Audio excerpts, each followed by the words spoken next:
Magandang umaga, Pilipinas. Alamin natin ang magiging lagay at taya ng panahon ngayong araw ng Lunes, 8 September 2025.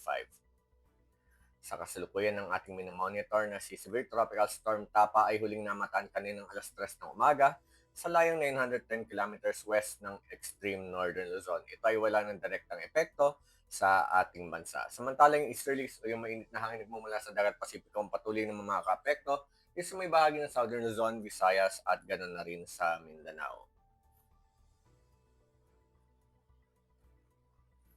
Dahil nga dito, inaasahan na ang buong Luzon kasama ng Metro Manila ay makakaranas ng bagyang maulap hanggang sa maulap na kalangitan na may pulo-pulong pag-ulan, pagkidlat at pagkulog.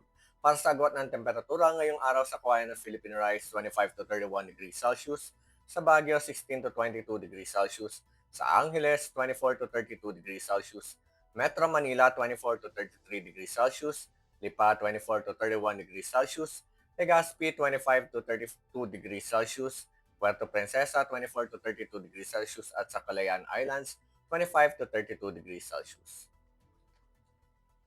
Para naman sa Visayas at Mindanao, inaasahan ng Eastern Visayas at ang Caraga ay makakaranas ng maulap na kalangitan na may kalat-kalat na pagulan, pagkidlat at pagkulog dulot yan ng ating easterlies.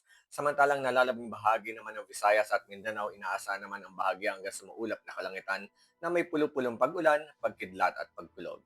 At para sa agwat ng temperatura ngayong araw sa Iloilo, 24 to 33 degrees Celsius, sa Mactan, 24 to 32 degrees Celsius, sa Tacloban, 26 to 30 degrees Celsius, Zamboanga 24 to 33 degrees Celsius, Cagayan de Oro 23 to 30 degrees Celsius at sa Davao 24 to 33 degrees Celsius. Para naman sa magiging lagay ng panahon sa mga susunod na araw sa mga piling lugar dito sa ating bansa, dito sa Metro Manila, Cavite, Angeles, Lipa, Puerto Princesa, Kalayaan Islands, Lapu-Lapu, Davao, at sa Zamboanga magmula Martes hanggang Webes inaasahan ng bagyo hanggang sa maulap na kalangitan na may pulo-pulong pag-ulan, pagkidlat at pagkulog. Para sa ating astronomical information, ang aharing araw ay sumikat kaninang 0545 at ito'y lubog mamayang 1803.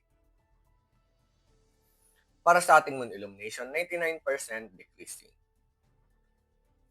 Para manatiling updated sa lagay at taya ng panahon, i-follow lamang ang Air Force Weather Center sa aming mga official social media accounts.